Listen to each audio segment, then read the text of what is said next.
Hello everyone, welcome back to my YouTube channel learn with fun.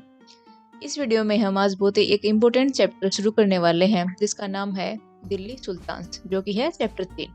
तो ये जो chapter है ना दिल्ली सुल्तान्स, ये बहुत ही इम्पोर्टेंट है। जो लास्ट चैप्टर था न्यू किंग्स एंड किंगडम में हमने क्या देखा था कि जो साउथर्न पार्ट है हमारा इंडिया का, उसमें कौन रूल कर रहे थे? टोलाज। तो उस चैप्टर में हमने नॉर्थ के बारे में कोई जिक्र नहीं किया। तो ये जो चैप्टर 3 है हमारा द दिल्ली सुल्तान्स, इसमें हम नॉर्थ का पार्ट देखेंगे। इसमें हम नॉर्थ साइड देखेंगे कि नॉर्थ में क्या हलचल हो रही है, कौन राजा बन रहा है, कौन रूलर है, कौन सी डायनेस्टी का राज चल रहा है। ये सब हम दिल्ली सुल्तान्स में देखेंगे। ठीक है, चलो शुरुआत करते हैं। अब हम देखते हैं कि दिल्ली सल्तनत थी उस पर कौन कौन रूलर आए। ये जो मैप दिख रहा है ना आपको, ये जो ज़्यादा डार्क रीजन है, इस एरिया पर दिल्ली सल्तनत थी, यानी कि दिल्ली सुल्तान्स का राज था। इस एरिया पर जो डार्क वाला रीजन है ना, उस पर दिल्ली सुल्तान्स का राज था। इतने इतने बड़े एरिया पर उन्होंने अपने अंपायर को एक्सपेंड कर लिया था। कौन से रूलर आए ये हम इसी चैप्टर में देखेंगे। ये जो फोटोज आ रही है ना, ये अलग अलग डायनेस्टीज के अलग अलग रूलर्स हैं। ठीक है, इनके बारे में हम आगे पढ़ेंगे। चलिए देखते हैं कि दिल्ली कब इम्पोर्टेंट बनी, कौन सी सेंचुरी में दिल्ली का इमरजेंस हुआ, कब इम्पोर्टेंट हो गई दिल्ली। तो अब देखते हैं रूलर्स ऑफ दिल्ली, यानी कि कौन कौन रूलर्स थे दिल्ली के। जो तोमर्स राजपूत थे ना, ये दिल्ली के लिए बहुत इंपॉर्टेंट थे। क्यों, कैसे इंपॉर्टेंट थे? क्योंकि सबसे पहले दिल्ली को इन्होंने ही अपनी कैपिटल बनाया था। इससे पहले दिल्ली के बारे में लोगों को पता भी नहीं था। जो दूसरे रूलर थे ना, उनको दिल्ली के बारे में पता भी नहीं था। जो तोमर राजपूत है ना, इनका जो मेन रूलर है वो कौन है? अनंगपाल। अनंगपाल ने ही सबसे पहले दिल्ली को अपनी कैपिटल बनाया। ठीक है, अब मैप के जरिए देखते हैं कि इनका रूल कहाँ पर था। ये जो ऑरेंज वाला रीजन है ना, ये तो है इतनी टेरिटरी है दिल्ली सल्तनत की। और ये जो रीजन है ना राजपूत किंगडम्स, यहाँ पर था तोमर राजपूत, यानी कि अनंगपाल की डायनेस्टी। ठीक है, और ये ऊपर जो है दिल्ली को इन्होंने अपनी कैपिटल बनाया था सबसे पहले। ठीक है, कौन था इनका मेन रूलर? तोमर राजपूत का अनंगपाल। ठीक है, लेकिन जो चौहान डायनेस्टी थी, चौहान डायनेस्टी के मेन रूलर कौन थे? पृथ्वीराज चौहान। चौहान डायनेस्टी कहाँ रूल कर रही थी? अजमेर में। ये है पृथ्वीराज चौहान। और अब देखते हैं कि जो चाहमनाज थे, चाहमनाज को बाद में क्या कहा गया? जो चाहमना डायनेस्टी थी उसको बाद में क्या कहा गया? चौहान। इसके इंपोर्टेंट राजा कौन थे? पृथ्वीराज चौहान। ठीक है, देखो ये जो एरिया है ना, ये है चाहमनाज डायनेस्टी, यानी कि चौहान डायनेस्टी। इसके बिल्कुल ऊपर ही क्या है? तोमर्स, यानी कि तोमर्स राजपूत। ठीक है, और यहाँ पे क्या था इनका? दिल्ली, जो इसकी तोमर्स राजपूत की कैपिटल थी। तो फिर क्या हुआ? चाहमनाज ने किस पर अटैक कर दिया? तोमर राजपूत पर, यानी कि अनंगपाल पर। अनंगपाल को पृथ्वीराज चौहान ने हरा दिया। तो अब जो ये रीजन था अनंगपाल का, जो दिल्ली वाला रीजन था, वो किसके अंडर आ गया? पृथ्वीराज चौहान के। तो चौहान डायनेस्टी कहाँ कहाँ पर रूल करने लगी? अजमेर एंड दिल्ली। ठीक है, आपको अच्छे से समझ में आ गया होगा। चलिए आगे देखते हैं। अब देखते हैं कि दिल्ली इम्पोर्टेंट सेंटर कैसे बना। दिल्ली इम्पोर्टेंट और कमर्शियल सेंटर किस किस डायनेस्टीज के अंडर बना था? तोमर राजपूत और चौहान डायनेस्टी। तोमर राजपूत यानी अनंगपाल रूलर थे उसके, और चौहान डायनेस्टी के थे पृथ्वीराज चौहान। ठीक है, इनके अंडर दिल्ली एक इम्पोर्टेंट कमर्शियल सेंटर बन गया। ठीक है, इम्पोर्टेंट कमर्शियल सेंटर कैसे था? क्योंकि सबसे ज्यादा पैसे का फ्लो यहीं पर होता था, दिल्ली में ही सबसे ज्यादा पैसे का फ्लो होता था। लेकिन अब देखते हैं कि ये कमर्शियल सेंटर कैसे बन गया। क्योंकि उस टाइम पर क्या होता था, बहुत सारे जैन मर्चेंट्स थे ना, वो दिल्ली में ही रहते थे। उन्होंने क्या किया? बड़े बड़े टेम्पल्स बनवाए, बहुत सारे टेम्पल्स बनवाए। और यहीं पर क्या किया जाता था? कॉइन्स भी मिंट किए जाते थे, यानी कि मिंटिंग ऑफ कॉइन्स। जो कॉइन्स को बनाने की प्रोसेस होती है ना, उसी को क्या बोलते हैं? मिंटिंग। और जो कॉइन मिंट किए जाते थे ना, उनको क्या कहा गया? दहलीवाल। ये क्या थे? ये जो कॉइन्स थे दहलीवाल, ये बड़े पॉपुलर थे और इसको बड़ी मात्रा में यूज किया जाता था। ठीक है, देखते हैं कि जो ये दिल्ली था ये मोहम्मद गौरी के कंट्रोल में कैसे आया। हमने लास्ट चैप्टर में पढ़ा था, जो सेकंड चैप्टर हमारा, उसमें हमने पढ़ा था कि बैटल ऑफ तराइन हुई थी 1191 और 1192, यानी 1191 और 1192 में। बैटल ऑफ तराइन किस किस के बीच में हुई थी? मोहम्मद गौरी और पृथ्वीराज चौहान के बीच में हुई थी। तो जो फर्स्ट बैटल हुई थी, जो 1191 में हुई थी, उसमें क्या किया? पृथ्वीराज चौहान ने मोहम्मद गौरी को हरा दिया। लेकिन फिर मोहम्मद गौरी ने अच्छे से तैयारी की, अपनी आर्मी बनाई, और फिर अगले साल उसने चौहान डायनेस्टी पर फिर से अटैक कर दिया। तो इस पर क्या हो गया? पृथ्वीराज चौहान हार गए और मोहम्मद गौरी जीत गया। ऐसे ही क्या हुआ? मोहम्मद गौरी का दिल्ली पर कंट्रोल हो गया। ठीक है, यानी कि दिल्ली को अपने कब्जे में ले लिया ऐसे ही। ठीक है, पृथ्वीराज चौहान के हारने के बाद दिल्ली मोहम्मद गौरी के अंडर चली गई। ठीक है, अब देखते हैं कि दिल्ली के रूलर्स कौन कौन थे। रूलर्स ऑफ दिल्ली, जो फर्स्ट जो डायनेस्टी है वो है अर्ली टर्किश रूलर या फिर स्लेव डायनेस्टी। स्लेव डायनेस्टी को क्या बोलते हैं? गुलाम। स्लेव क्या होते हैं? गुलाम, यानी क्या होगा? गुलाम डायनेस्टी। ठीक है। इसका जो फर्स्ट रूलर था वो था कुतुबुद्दीन ऐबक। अब देखते हैं जो कुतुबुद्दीन ऐबक है इसका शासनकाल कब से कब तक था। इसका शासनकाल था 1206 एंड 1210, यानी कि 1206 से 1210 के बीच कुतुबुद्दीन ऐबक ने राज किया, यानी कि इसका शासनकाल इतना था। ठीक है। अब देखते हैं कुतुबुद्दीन ऐबक कौन था।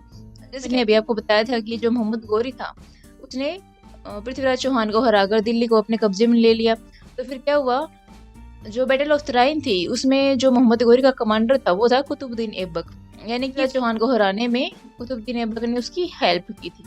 ठीक है। तो क्या हुआ, जो मोहम्मद गौरी था वो कुतुबुद्दीन ऐबक से बहुत खुश हुआ, उसकी मिलिट्री स्किल्स को देखकर बहुत खुश हुआ। तो उसने क्या किया,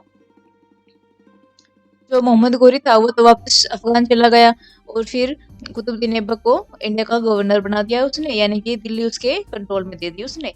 और फिर मोहम्मद गौरी की डेथ के बाद कुतुबुद्दीन ऐबक ने अपने आप को सुल्तान घोषित कर लिया। ठीक है। अब क्या था, जो कुतुबुद्दीन ऐबक थे, ये जो इमेज है ये कुतुबुद्दीन ऐबक की है।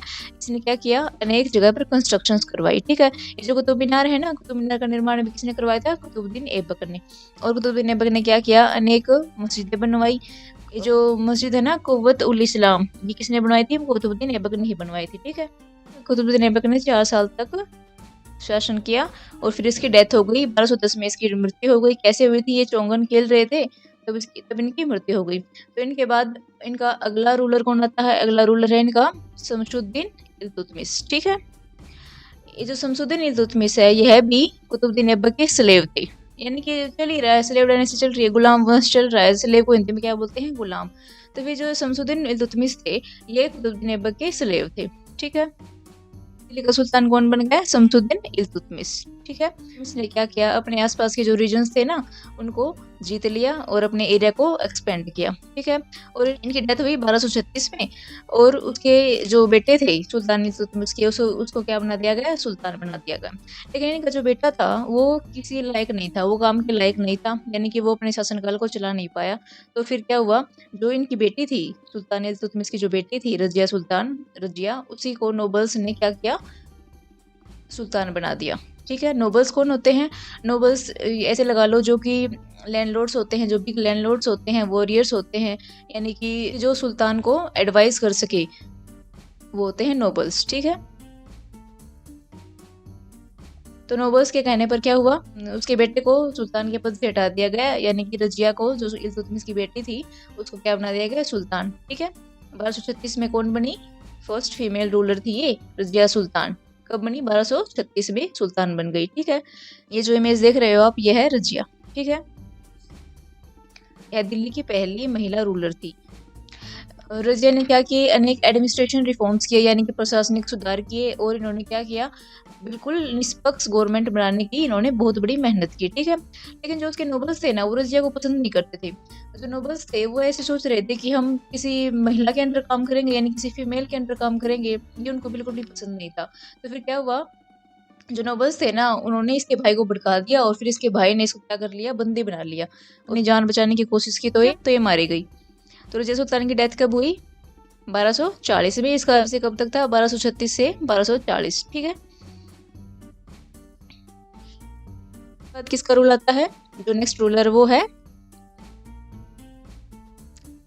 गयासुद्दीन बलबन। इसका रूल कब से कब तक था? 1266 से 1287। ठीक है। यानी कि 12,066 से 12,087। ठीक है। ये बलबन कौन था? ये जो गयासुद्दीन बलबन है यह भी एक स्लेव था। यह किसके बाद बना था? ये जो इल्तुतमिश के बेटे थे ना नसीरुद्दीन महमूद के मरने के बाद बलबन ने अपने आप को सुल्तान घोषित कर दिया। ठीक है। यह बलबन भी अपने मिलिट्री कैंपेन जाने जाते हैं। इसने क्या किया, इसने साउथ में एक्सपेंड किया, यानी कि इसने साउथ के जो एरियाज थे ना उसको भी दिल्ली सल्तनत के कंट्रोल में ले लिया। ठीक है। इमेज है ना ये है गयासुद्दीन बलबन की। चलो अब देखते हैं हमारी नेक्स्ट डायनेस्टी कौन सी है। हमारी नेक्स्ट डायनेस्टी है खिलजी डायनेस्टी। ठीक है। खिलजी डायनेस्टी के फाउंडर कौन थे? जलालुद्दीन खिलजी। जलालुद्दीन खिलजी का कहाँ से कहाँ तक शासनकाल था ये देखते हैं। पहले तो 1290 से 1296, यानी कि 1290 से 1296 तक। ठीक है ना। ये जलालुद्दीन खिलजी की है। ठीक है। जलालुद्दीन खिलजी ने अपनी डायनेस्टी कैसे बसाई थी?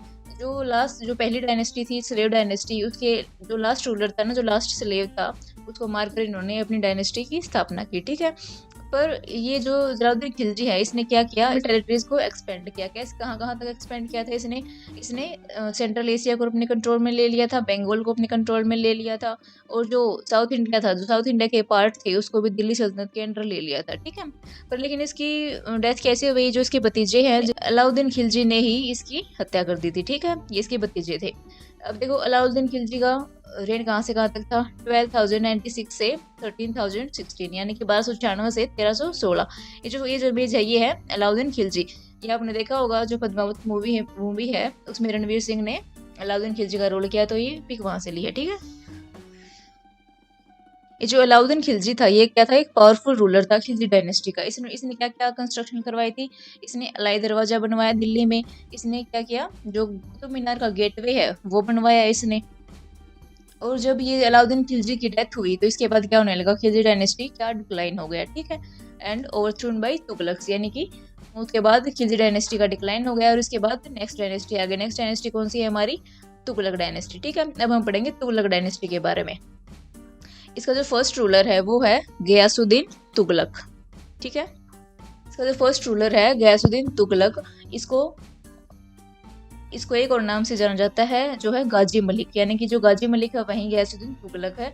यही तुगलक डायनेस्टी के फाउंडर थे, गयासुद्दीन तुगलक या फिर गाजी मलिक। ठीक है, इसका रेन कहाँ से कहाँ तक था, 1320 से लेकर 1324 तक। ठीक है, तो ये जो इमेज है ना, ये गयासुद्दीन तुगलक की है। ठीक है, गयासुद्दीन तुगलक ने क्या किया, जो दिल्ली थी ना, बस ये तुगलकाबाद नाम की एक सिटी बसाई और उसको अपनी कैपिटल घोषित कर लिया। ठीक है, जो तुगलक डायनेस्टी है ना, इसकी जो मोस्ट फेमस रूलर है वो कौन से हैं,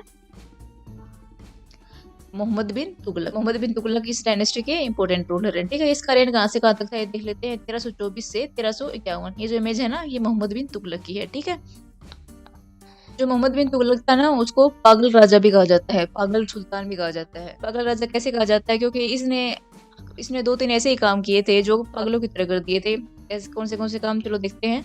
इसने जो पहला काम किया था वो क्या किया था, इसने अपनी कैपिटल को शिफ्ट करना चाहा था। इसने अपनी कैपिटल को कहाँ शिफ्ट करना चाहा था, जो इसकी कैपिटल कौन सी थी, इसने अपनी कैपिटल को शिफ्ट करना चाहा। अब इनकी तुगलक डायनेस्टी की कैपिटल क्या है, तुगलकाबाद, यानी कि जो दिल्ली के पास है।